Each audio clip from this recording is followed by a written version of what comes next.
Hello, and welcome to another LinkedIn Live with me, Shyam Sadasavan, at 7 p.m. on the 23rd of February. Wonderful to be here again, and hoping to make a quick start in just a moment with another wonderful guest, a guest I've gotten to know through a common friend who's a CEO. And that's a little intimidating because I've never had a CEO as a guest in my live session. So that's going to be one interesting thing to talk to Runa Mehta about. So I'm not going to, make a long intro. As you know, we will get right to it in just a moment. I just want to say, if you're here, if you're with us, do say hello in the chat and the comments. Tell us if you're here, and if you have questions and comments and whatever, we would love to address them as we make a start. So, without much further ado, shall we get started?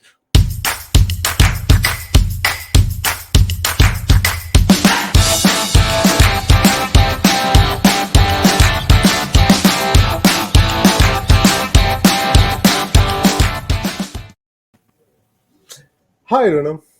Hi, Sean. How are you today? I'm good. How about you? I'm doing very well. So, we are both calling in from Bangalore, aren't we? Yes, absolutely. How's your day been? Well, usual, very busy. Very busy. All right. Well, thank you for making the time with us today. We're Of really looking course, forward to it.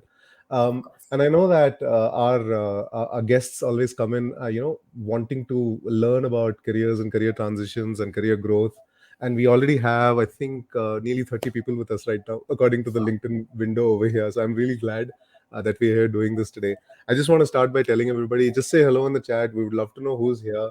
And I want to let Runam also know who's here with us right now. So please do that in the comments, okay? Runam, there's so much I want to ask you. I was wondering where to begin, but I'm just going to ask you open-ended question, right? You've been through your career transition, your career growth, right? So when you reflect on it, how does a kind of how has a career transition worked out for you? How has it gone for you? Let's kind of start with transitions as an idea. What happens in a career transition? Okay, so I'll just speak for what happened with me, right? Mhm. I was very interested in medicine as a subject, and I studied to be a physiotherapist. And I mean, frankly, I love the clinical side of it, right? It's very nuanced. I love diagnosing a problem and being able to fit it with a solution. And I had a decent clinical practice, Mhm. but I noticed a very gaping problem in the market. We had these bankers. I mean, because I was in Mumbai, investment bankers and people working in insurance companies and stuff like that, who'd come with this recurring issue of either neck or back. And I realized that it was this simple solution. They just need to sit better, Mhm. and no one was really saying that to them. So Okay. to me, it didn't feel like a transition. It just felt like a progression where I went from Nice. dealing with the people who came to me. Instead, I started going to the people who I felt would need me soon, and started doing workshops with corporates. Mhm. And well, that led to a lot of references, and I couldn't really handle them all. So then that led to hiring consultants, spreading out the work, and it kind of ballooned into a business without me having really well controlled it in a sense. So that was my Mhm. first transition. I went from being a clinical physiotherapist to a corporate physiotherapist, and simultaneously running this whole business. And it wasn't a very it was a very natural Yeah. transition at that point. Yes. Yes. um, We were Sorry, I talking thought you about it. wanted to. No. We were talking about it earlier, right? And you were saying Yes. that it felt very natural also, and now you're saying that it was there. And what I picked up on was that you said you didn't wait for them; you went to them, didn't you? You Yes. actually went to Yes. them, and it felt very natural. And to be honest with them, a lot of career transitions that I see people are doing really well nowadays are the ones that do feel natural. It's not. I mean, we are tempted to maybe kind of jump off the cliff and do something crazy and new, but the really successful transitions I see are the ones that are related in some way, or maybe kind of intersecting in some interesting new ways. Like you started Yeah. doing some trainings, didn't you? Yeah. And that was the first transition, and then another one happened. So I moved from Mumbai to Bangalore about 10 years ago, And well, of course, I'm a physiotherapist, and that's what I wanted to do. But I realized the sorry state of Mm-hmm. physiotherapists in this city at that time. It was an undervalued, underappreciated career with very few growth aspects, and Mm-hmm. that really, growth prospects were so poor that really kind of put me off. And I spent a year unemployed, trying to figure out what would be the right way to disrupt physiotherapy in Bangalore, because it was so different from how that profession was doing in a Mumbai. Yeah. And I was very, very lucky because I came across Portia. And Portia, a home healthcare company, was at that time trying to organize the disorganized home care segment, right? So they were looking at a variety of services. Physiotherapy was one of them.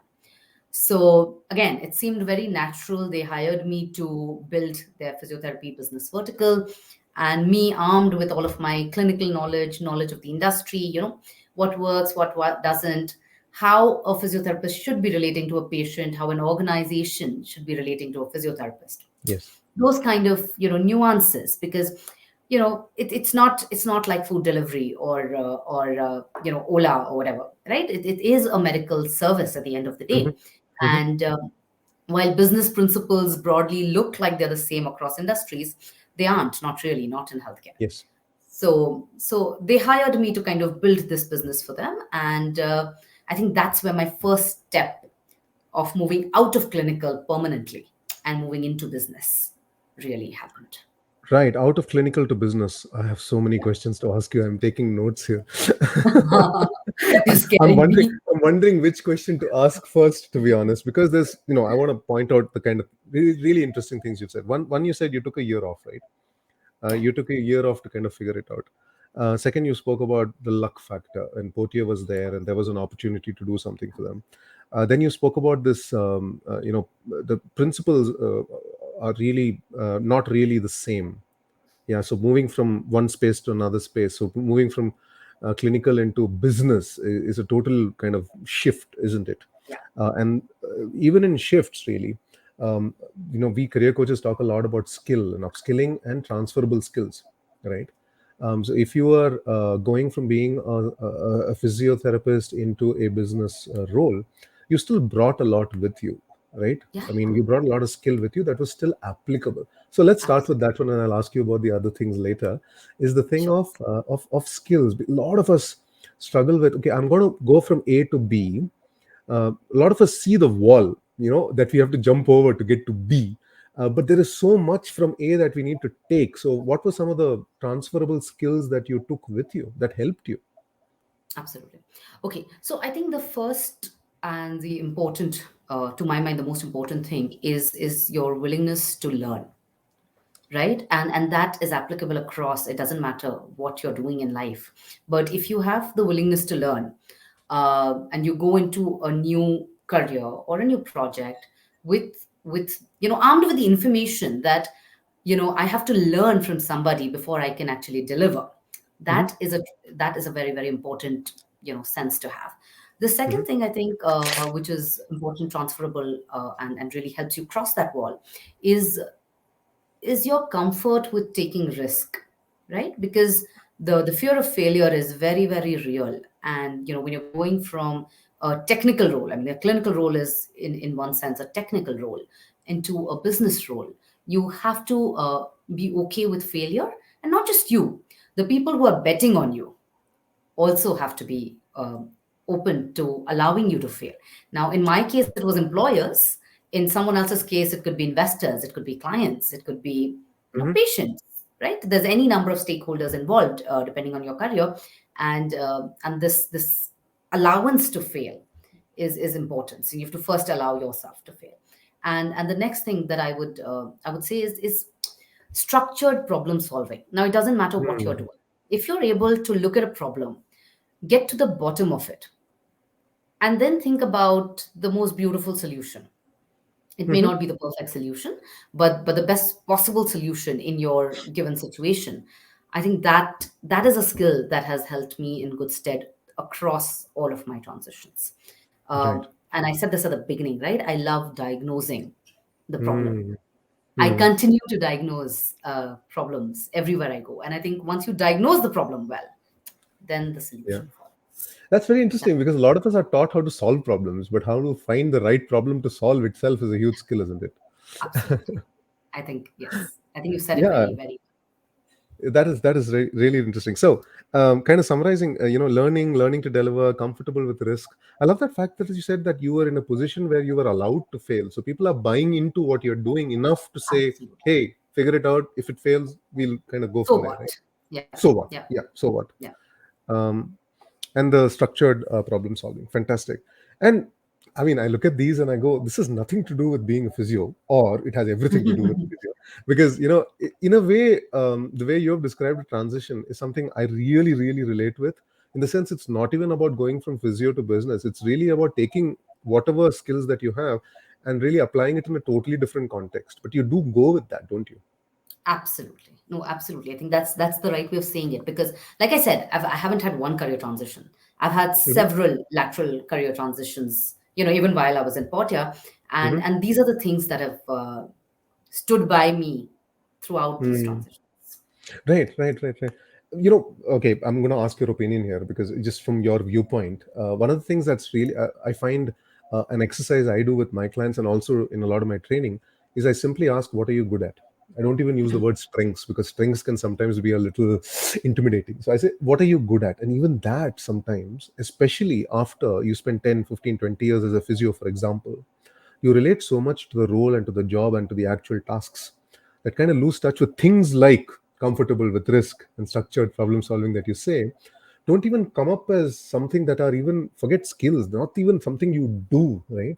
So I wonder if you have a thought of what's happening here. Why do we lose touch with these things that are clearly so important, but we kind of lose touch with the fact that this is what makes us good at what our jobs are? I think because in today's world, we've become we think of skills as making a PPT or, Mm, working on an Excel or, maybe public speaking. But the real skill is in understanding the person opposite you, right? yeah. It's not really in public speaking. Hmm. So I think that's where it breaks down. I mean, we've become very, very logical and perhaps a little less intuitive. But intuitively, uh, it doesn't matter how well you speak if you aren't listening well. Yes. Yeah. So that's, I Totally. think, I'm going to give you an example of how I have diagnosed a problem, and you can tell me if I've done it well. Okay. of course. I keep telling people that I wake up very early. I kind of wake up somewhere between 5 and 6, and I hate waking up to an alarm. So I like to wake up naturally. And people say, "How do you do it?" I want to wake up because we live in this kind of era of hacks and tips and Yeah, tricks and everything. And bottom line is, I wake up early because I go to bed early. It's as simple as that. exactly, exactly. No, that's exactly what I mean, right? Like people will ask you for hacks, and if you tell them, "Well, I just go to sleep early," then It's they like feel shortchanged. short change, exactly. I want to watch my movies and have late night pizza. No, I want. Anyway, so sometimes the answer is quite simple. It's as you said. Yes. If you want to speak well, you need to actually figure out how to listen, which is actually probably counterintuitive, but that is the real skill you need to pick. Super. I'm just going to pause here, Ronam, for a second and again say hello to all our guests. We have many people with us. Folks, just say hello in the comments or ask us a question or thought. We would love to kind of weave it into our dialogue. We are just having a really open-ended dialogue about career growth and career transition. So any questions or thoughts you have at any time, just pop them into the comments and I'll pick them up as we go along.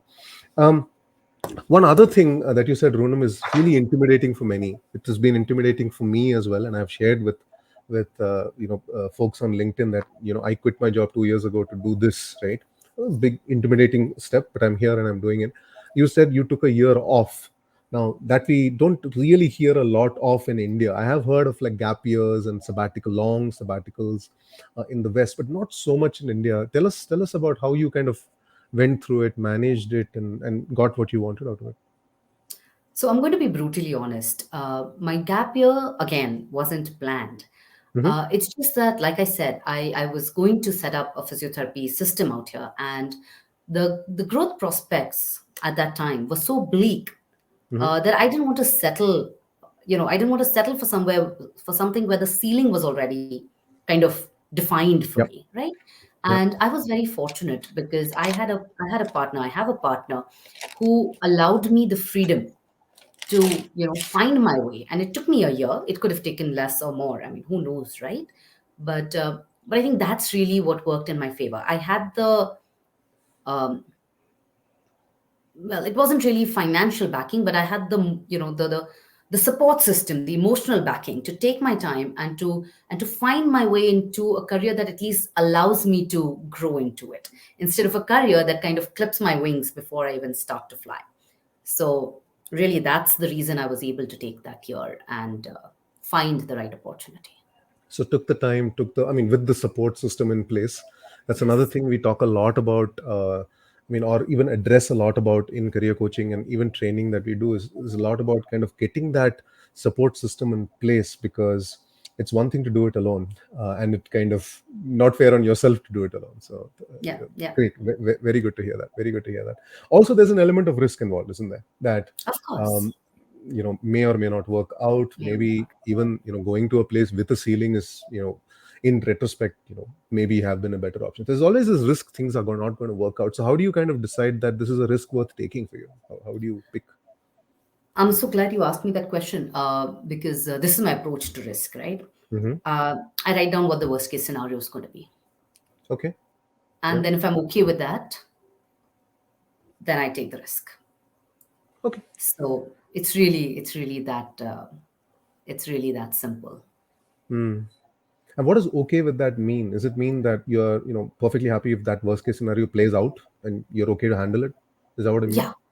maybe not perfectly happy, but I'm going in it with my eyes open, right? So Hmm. in this case, the worst case would have been I would have lost a couple of years, Hmm. right? And then had to either pick up a different career or make my Yes. peace with what was available, or maybe move cities.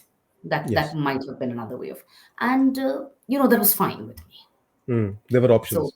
Hmm. yes, so Hmm. as long as I'm okay with my worst case scenario, I think people get caught up in defining worst case scenarios that aren't likely to happen, Yes. Facing the truth, right? right? Yeah. Right? Yeah. It's Yeah. like it feels. I mean, I don't think to myself, what if I never work again? Yeah. The thought really in this case, the risk was I would lose a couple of years, Mm-hmm. which in I'm going to work for like 40, 50 years of my life. A couple of years Mm-hmm. is something I was willing to risk, Yes. versus, oh, if I take this gap year, I'm never going to get a job again, That and is correct. and that whole negative loop that people sometimes get caught into. That is correct. That is correct. Oh, a couple of ideas and frameworks are coming in. I'm just going to let it out. Okay. Tell me if this makes sense. Two Yeah, things. yeah, go One ahead. is we have a preference for status quo, don't we? Because we have this thing called loss aversion bias. We don't want to Yes, lose what we already have, even though in the long run it may not actually work out better for us. be the best option. Yeah, The risk reward ratio of actually taking a step and doing something differently is way, way, way, way higher. The reward potentially than staying where you are.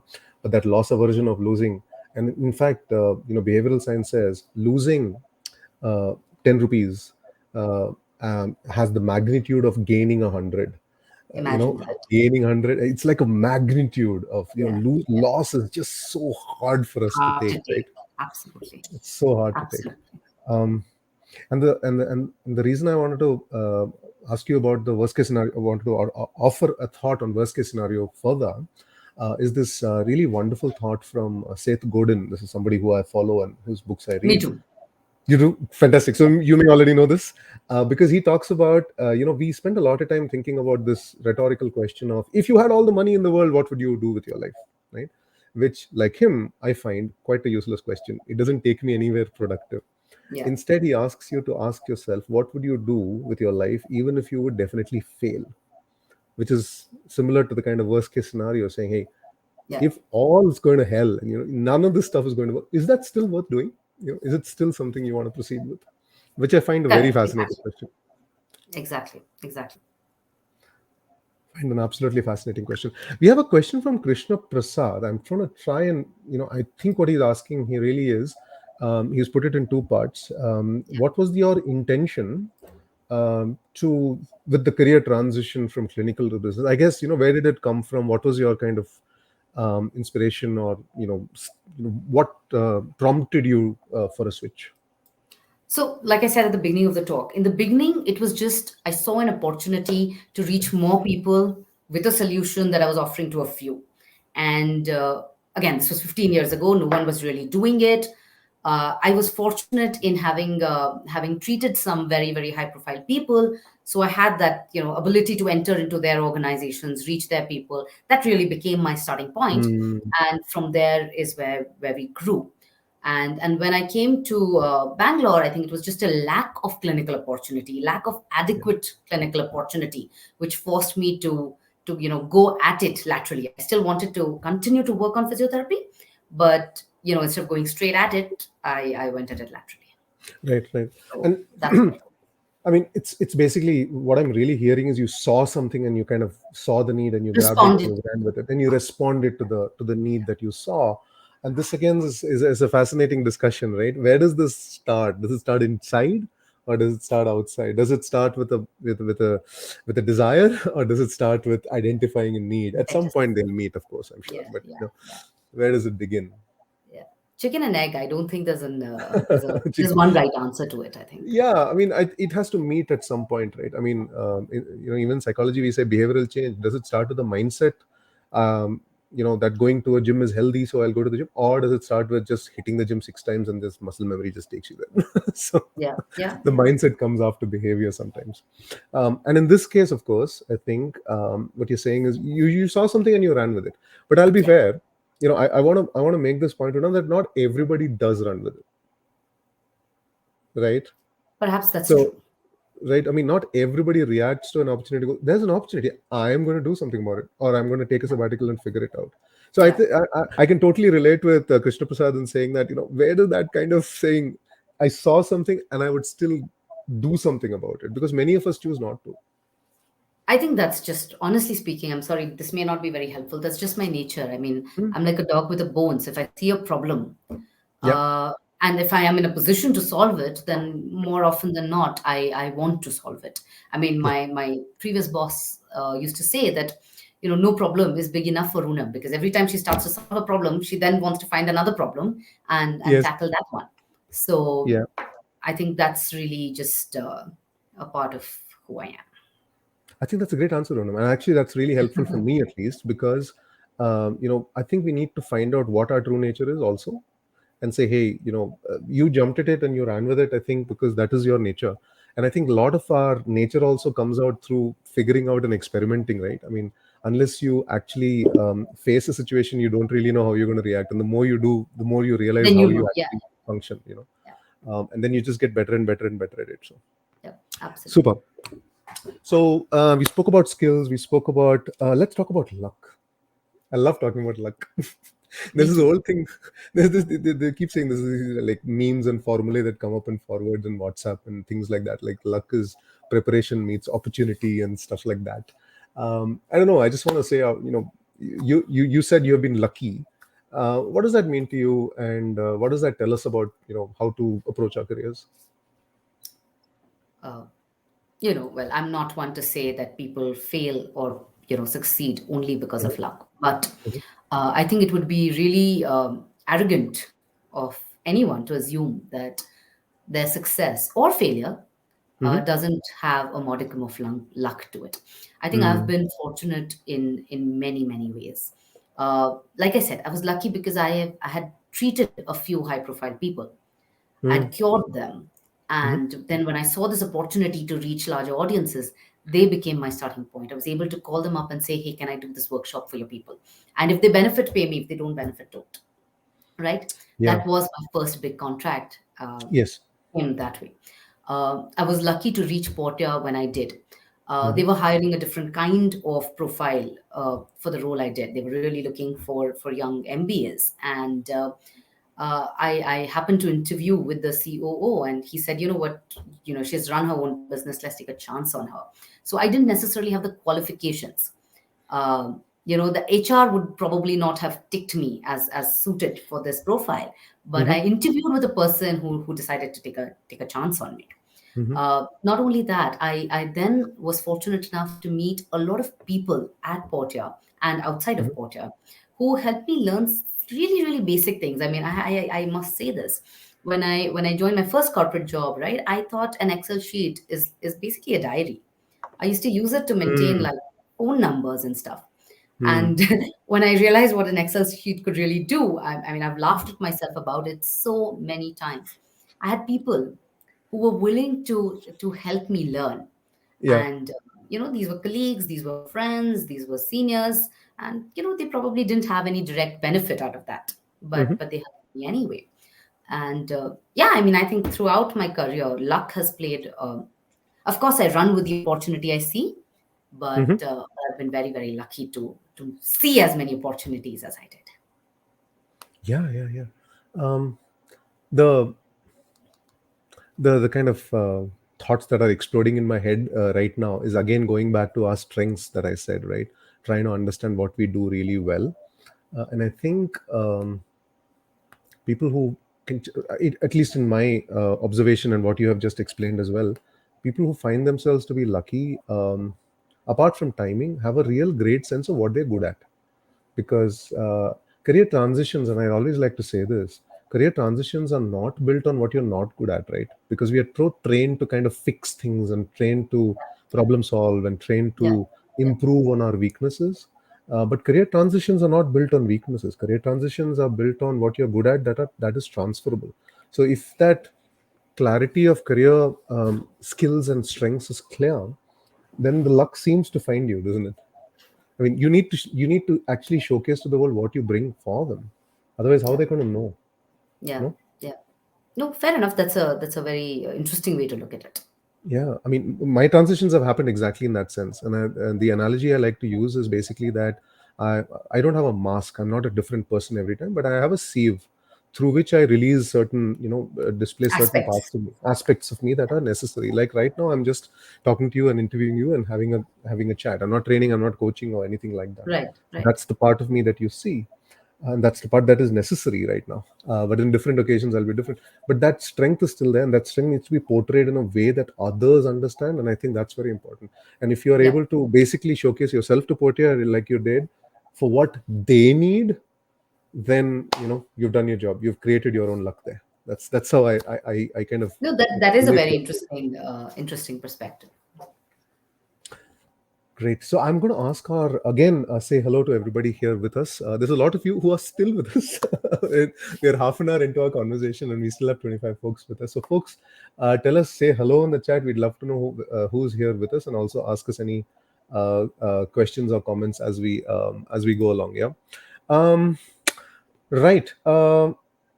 Terms of let's kind of widen the scope of career transitions and go just beyond work and risk and business and things, and just kind of widen it out to life. Is there anything you had to kind of course, getting support at home is great for your sabbatical and trying to figure things out, but anything that goes outside the workspace that you have done or experimented with that has helped you to do your career better, just widening the scope of what you have done? Um, okay, that's interesting. Well, I actually try and constantly be in a position where I'm learning a new skill. Yeah. And that's not just at work. I mean, Hmm. about a year back, I started learning to play the keyboard. Currently, my husband and I are learning to play golf.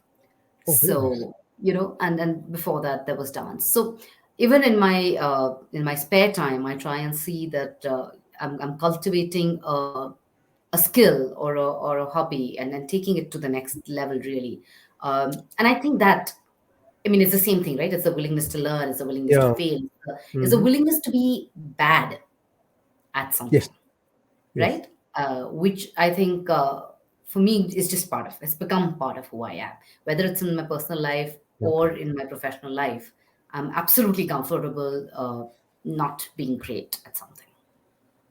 Ah, that is really important. I mean, that ties in your learning, your risk, your problem. I mean, it brings in everything, right? And again, I'm going to quote Seth Godin on this. Please Uh, do. yeah, because you read him too, and I'm choosing to pick somebody that we relate to together. Is Seth has written a daily blog for I don't know 20 years or something, like 7 8,000 posts or something like that. And the way he says it is, if you keep writing, most of it will not be good, but one day something will One turn up. day. One day, something will turn up. That's very interesting. So you got to be you got to be okay with a lot of it not being very good. Yeah. Absolutely. So And it's not about churning out a lot of stuff that's not good. It's just that that is how good stuff comes, right? Comes. Yeah. Yes. Brilliant. Again, folks, tell us if you have any questions, comments as we go. Um, Struggles. Shall we talk about struggles? Shall we talk about Yeah. kind of um, what you Let's. find hard, what you find difficult? Because none of this stuff is easy. We all kind of fumble our way through many things. So I just wanted to know, in your transitions, what have you found hard, and how did you get through them? Um, as you grow older, or as you grow, well, just because in the corporate sense, right, as you grow more important in the food chain, uh, continuing to be okay with being, the dumb person, Hmm. continuing to look stupid. It's easy to do at the beginning of your career, right, when you're at Yes, the bottom of the rung. But as you grow older and you grow more important, continuing to say, hey, you might be younger, you might be newer, but you know more than me, and why don't you help me? Why don't you teach me? So that is something I have had to maintain. I have to consciously, I have to mindfully yeah. continue to keep that part of myself alive. That's been one thing.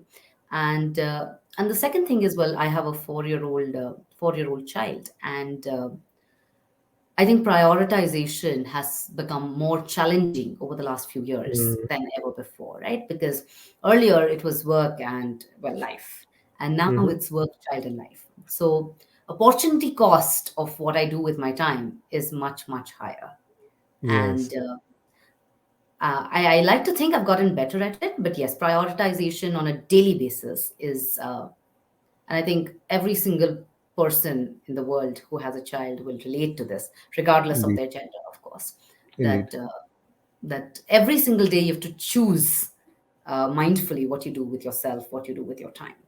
That is an ongoing challenge for me as well. Right. No, Of thank you course, for nothing to do putting it with that career way. transition, but No, yeah. I mean, yeah, I'm just trying to understand. All of this kind of, it's all interlinked, right? I mean, we talk a lot about work-life balance. I don't generally like to use the word balance myself because it's all interlinked. I sometimes don't even understand where the lines are drawn really, because especially because I work from home myself, Yeah. so No, I don't work have life an integration approach. is the new Integration is the new way of putting it. buzzword. Yeah, I just try to not talk about it as work and life at all. It's just Yeah, one yeah, thing to me. yeah. Yeah, no, it is. It is. No, It is. definitely on the on talking about um, how it gets different over age, easier or difficult, prioritization, time. Rubina has a question for us, and I think it's a interesting one in the sense of that's what we are kind of alluding to already. Age and career transitions. At what ages have you done them, and what's been the difference really at different ages? Okay. Well, I believe honestly that my career has constantly been transitioning. Rubina, I started working when I was 22. I'm now 37, and in the last 15 years, I've had at least 4 or 5 meaningful transitions. Um, either because of city or because of the kind of work I do or the scale of work I do, and between Portia to now, even in this current job, I've gone from heading growth to heading the organization. So I've had at least 4 or 5 transitions, and uh, to me, I think the real big, it's become easier honestly with time because I've become more confident in my ability to transition, right? So when I was very, very young, it was very easy because I didn't have much at risk. I think it was hardest when I'd just gotten married and I was in a different city, and I was plunging into something completely new. I Hmm. don't think it had anything to do with age really, but more about where I was in life. Yes. More recently, it's become easier. I think my own confidence in my ability to take on something that I don't know and be able to delve into the problem, find an appropriate solution, leverage the resources I have to solve that problem. My confidence in my ability to do this has exponentially improved. And that's why it's become easier. Nice, very nice, very nice to hear that it has become easier over time. This is not something we hear very often. And can I say I completely relate? And I just want to add my take on the fact that, again, quoting Seth Godin, I'm just Seth is just coming up in my thoughts. Is Rubina? It's really interesting to think about constraints. When I was 18, when I was 22, when I was 25, There were literally no constraints. Any country, any job, anywhere, tomorrow, get on a plane, go with a bag. Yes, I'm up for it. Absolutely. And so over time, you just kind of build more constraints, and sometimes constraints can be liberating. So right now, if you ask me to go abroad or take up an opportunity in a different city, the answer is no, because kind of my wife, my kids, and settled here in Bangalore and all of that. So that makes a difference. So it gives you a level of clarity that I did not. I have a level of clarity about myself and my career that I didn't have when I was younger, because there were no constraints. Everything was open. Yeah, everything was up for the grabs. Um, But we aren't also you have. also more mindful then, Sham, of your Mm, choices, yes. right? You Yeah. choose to say no to opportunities because something else is more important, Yeah. and that's Absolutely. okay. I mean, you don't Yeah. have to Absolutely. accept every opportunity that comes your way. No. So Absolutely. Constraints liberate me. So yeah, exactly. once I say, I'm in Bangalore, and that's a non-negotiable. That's Yeah, it. Everything that yeah. is not in Bangalore is not even It's taking out. any mind space from me. It's just like I Exactly. just ignore it, like completely Yeah, out, right? So I don't spend time on it. I don't. So for example, the timing and the constraints are very important. So I'm currently coaching one of my clients.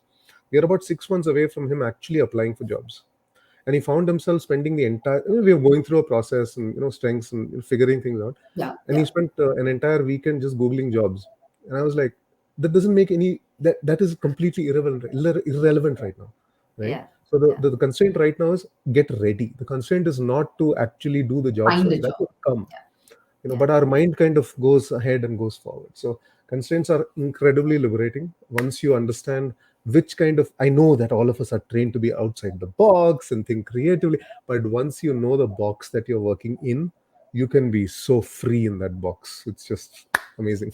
Absolutely, absolutely. Krishna Prasad has asked us a question we've discussed already, but a quick refresher. What comes first, the chicken and egg, right? Is it the desire or the opportunity? And I don't know. It could be either, really. In the first case, it was opportunity, and I kind of responded to it. In the Mhm. second case, I wasn't happy with what was in front of me, and Yeah. therefore I took the time to find a more appropriate um, opportunity. So I don't think that, like I said earlier, I don't think there is a right answer to this. It really depends on who you are and where you are at that specific time. That's right. Yeah, yeah, yeah. I mean, it's about, I guess, thinking it through and being open to opportunity is very important. Once you have the Yes. desire, you really can't shut it off, can you? You'll be sitting all night Really. trying to figure things out, Yeah. right? But Yeah. the opportunity is very interesting that, when it comes, are you ready? Are you kind of, so that is some of the work that we do with our clients, basically saying, think it through. Let it not be a surprise. So someone says, take this job in Dubai next month. We want you, and here's a 50% pay rise. Is that something that you've kind of at least considered and thought through? Or will you spend the entire month just kind of, working through that problem? So, very important. Super. Wow. Again, my list of questions for you is so long. I have to always prioritize and think about. Well, prioritization is an important skill to have. It is, isn't it? Yeah. How do you prioritize? How do I What is your way? What prioritize? is your way of? I'm getting better at prioritization. I think, Mhm, and this is what my most recent transition from chief growth to chief exec has mhm, forced me to do, is is to really think about what are the battles I want to pick. What are the mhm, battles that what are the problems that require my mind share versus somebody else's mind share. So mhm, the way I think about it is, well, there might be, am I the best person for the job? That's a simple thing. And secondly, if this job isn't done perfectly, what's the downside? And I'll tell you yes. why. I'll tell you why. Okay. If Yeah. there's a problem on, let's say, finance or compliance or accounting, I'm not the best person for this job. Mhm, So zero mind share, right? I mean, as long as somebody's working on it, it's fine. It doesn't mhm, really deserve too much of my time. Uh, then the second lens through which I look at it is, maybe I am the best person for this job, mhm, but is it a job that we can get by on 80% efficiency? Does it need mhm. 100% efficiency? So if it's a Right. client who's going to give me, an order into, let's say, 100x units, of course it's my job to do. But if someone may or may not give me a order of 1 unit, do I really want to spend an hour today at this point in time, given all the other things that I have to do? Or am I okay with somebody else doing it? Mm, yeah. So does Got this it. require 100%, or is it okay? I mean, it sounds terrible. I'm a CEO, and on a public forum, I'm saying, guys, it's okay to not do everything 100%. But Mm. I more and more I realize that it's not possible Mm-hmm. to do everything 100%. So then you Mm. have to decide what deserves 100% and what we're okay with doing at Yes. 80%. Yes. Yeah. You can't be running full tilt on everything, right? You That's can't, not and neither can prioritizing your at team. all. Neither Yeah. can You your can't team. hold it. Yeah. Yeah. Yeah. I got it. So yeah, So what does this look on a daily level? Do you like do to-do lists or checklists, or what's your system? I calendarize everything. What does that mean? Everything is on my Google Calendar. Oh, Every everything's on the meeting, every conversation, every follow up, every right. social event, this This conversation. event. Yeah. My time Wow. to exercise, my time to, Excellent. I spend 2 hours a week devoting that time to learning something new again. Right. Everything is on my calendar. If it's not on my calendar, it's not going to get done. So your way of prioritizing is, if it's on the calendar, it gets the time. If it's It not, has it's to get just done. not. If It it's has not to on the get. calendar, then, you know, I may get to it, I may not get to it. Okay. So you don't have like a to-do list with like a million things on it or anything. It's just calendarizing everything. Right. Calendarize everything. If it's important, it'll get done. So what would you do if there's an urgent kind of interrupt and you got to do something and your calendar is full? You have to Uh, reschedule things and yeah, you move things. reschedule stuff. You Yeah. fit it in. I keep enough buffers and stuff, of course. But Okay. the basic point is that for everything that's important, there is a slot. Now the slot might change. It may go from a Monday to a Tuesday, but Hmm. it's not going to get cancelled. Yeah. Yeah. It'll just get moved. Okay. Yeah, it might get moved, but there's no way it's going to get cancelled. I really The like other this way of idea. looking at it is, if it's not important enough to get onto my calendar, it's Yeah. probably not important enough to get done. That's your line. Yeah. So that's your line of basically saying, hey, that's how you decide. Okay. That's your decision metric. Yeah. Interesting. Wow. I've always been trying to do to-do lists. I've got to try this out now. I used to do them, but I find this is more time saving. Right. Oh, it is time saving because you don't have a to-do list. It's there. It's there. The decision's made on the spot, and it's not there. It's not there. You don't have to think about it. So Ah, in my life, very I found that it's helped me to cut the crap, to put it bluntly. right. Right. So whatever is in the calendar gets done. Everything else is just, yeah, Yeah, I mean, CRAP. It's out. Yeah. हो गया तो ठीक है. Come on. Actually, my it feels like the right time to share the story. But in my first job, I was in the US, and first time after 2 years, I took a vacation, 2 weeks to come to India, and that's all the vacation I had for the year. So it's a big deal. And I Yeah. wrote like a 10-page document for my boss saying, all of this is there. Here it is. Everything is here. Here are all the Wow. locations of all the files and everything. And my boss was very happy. And he said, great. When you're away, we'll take care of it. Give it, go. And I came back after 2 weeks, and I was like, and he's like, what? Where's the document you sent me? He hadn't even looked at it. you know, that's when I realized that, yeah, what I'm doing is, not that important.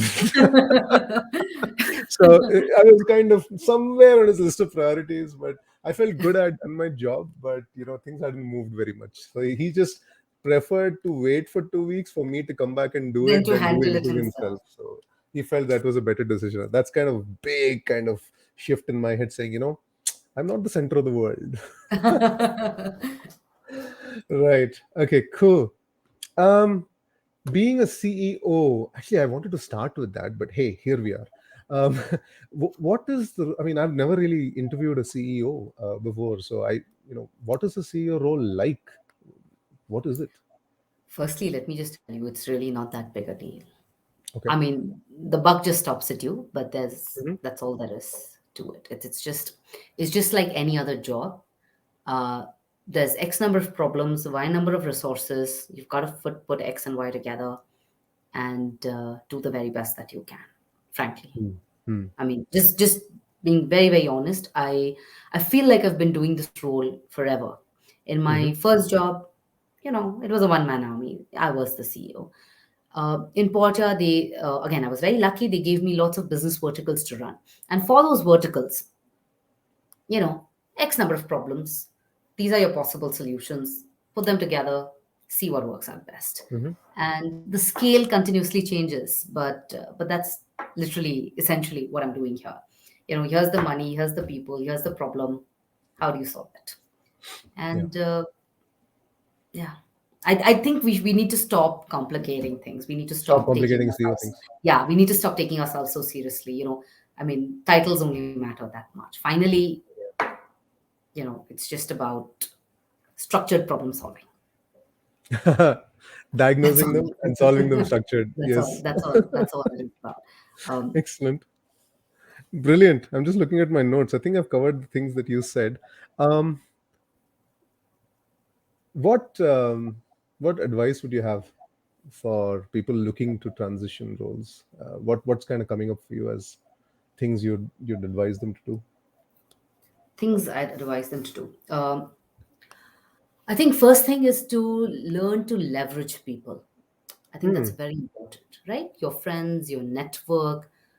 People are happy to help. Most people are happy to advise you, take a little time, guide you. Leverage those people. That's one. The Okay. second thing would be to learn to identify the right lever. You don't, there'll be 100 ways to solve a problem, but identifying the right lever, which will really move the needle to solve a Hmm. problem. Again, diagnosis. I think if Hmm. you can identify the right problem to solve and the right lever to push to solve it, Hmm. doesn't matter what you do. That's number two.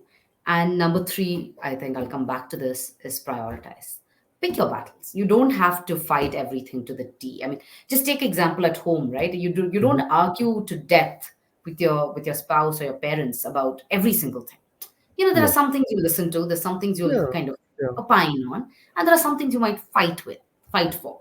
Same thing goes at work. I mean, you have to decide what are the battles that are really, really worth fighting, pick those up, and Yeah. the rest of them kind of delegate.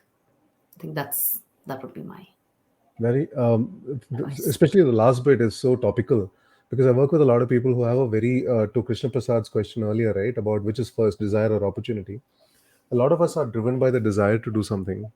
And then when that desire meets the world, there's a lot of issues, right? I mean, a large part of this is about overcoming challenges and jumping Yep. over hurdles and all of that. Yep. Yep. And Yep. a lot of this energy for career transitions comes from a desire to do something, To do something else. right? Yes. And that becomes a top priority.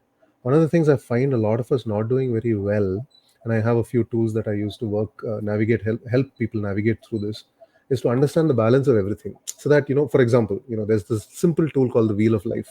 You just draw a circle, you separate it down into multiple sections, and you rate from the center to the periphery on a scale of 1 to 10. Your career, Yeah. okay, your health, your Yeah. finances, your Yeah. family, your friends, your social life, everything. And then you, okay, this is me today. Tomorrow I want my career to move from 4 to 10. Okay, but you know what, that might impact your health, that might impact your finances, that might impact family time. Your Are prioritization you is to willing to do that? time with the chill. So basically, you, as you said, moving levers is rarely that you move one lever and the other things don't get affected. Of course. Everything is interlinked. Everything is linked. Absolutely. So that makes a huge difference in our thinking. If you want to pursue one thing, you got to be aware that everything else is going to be affected as well. And are you willing to put up with that or accept that? Put up with that is probably too harsh, but accept it. No, no, accepted. That's absolutely right. In fact, I'm glad you brought it up because recently I wrote on LinkedIn, and I got a lot of responses to this particular, thread of thought, Hmm. which was that success has a cost, right? It Yes. doesn't matter. I mean, success can be anything. Success doesn't have to Yes. be, becoming a CEO. Success can be losing weight. Success can be writing a book. It doesn't matter. Everything Hmm. is a trade-off. Success will come at a cost. Yes. Be mindful of that cost and accept it. Yes. No one becomes successful without paying a price, whatever that means to you. Yes. Yes. So, you know, just be mindful of it. That's it. Yeah. Yeah. Sign up for both sides of the coin, right? Yeah, It's not just one. exactly. Exactly. Yin and yang Exactly. and all of that. Wonderful. Exactly. Pranam, it's Exactly. been fantastic talking to you. I could go on forever. Um, I really could. I just want to ask you if you have any kind of final kind of thoughts or shares for our audience today on your journey on anything really of what we have spoken about before we I think conclude. I'll just leave you with one thing that my husband said to me a long time back when I was Mhm. struggling, and I was on that sabbatical, and I didn't really, I was finding my way. I didn't really know what I was going to do, Mhm. and he said, just chase excellence, and success will follow. Mm. And I've lived by it. I mean, it's been almost 10 years now, and I've lived by that mantra. I don't chase title. I don't chase salary. I don't chase the next big thing. I chase excellence every single Mhm. day, and everything else has followed. So to everyone who's around here, I would say just chase excellence in whatever you choose to do, and the rest will follow. Thank you, Ronan. What a wonderful way to finish. And I just say this has been an excellent conversation, and I'd love to Thank you. repeat Same it. here. Same here. I've loved talking and to I'm, you. and I know that you've offered to do this the other way around, and I'm going to take you up on Absolutely. that someday for Do that. sure. Great. Fantastic, lovely, lovely talking to you, and I hope we can do this again very soon. Absolutely. Thank you so much for having me, Sham. This was You're amazing. welcome. You're welcome. All Thank you right. for making the Bye. time. See Goodbye. you.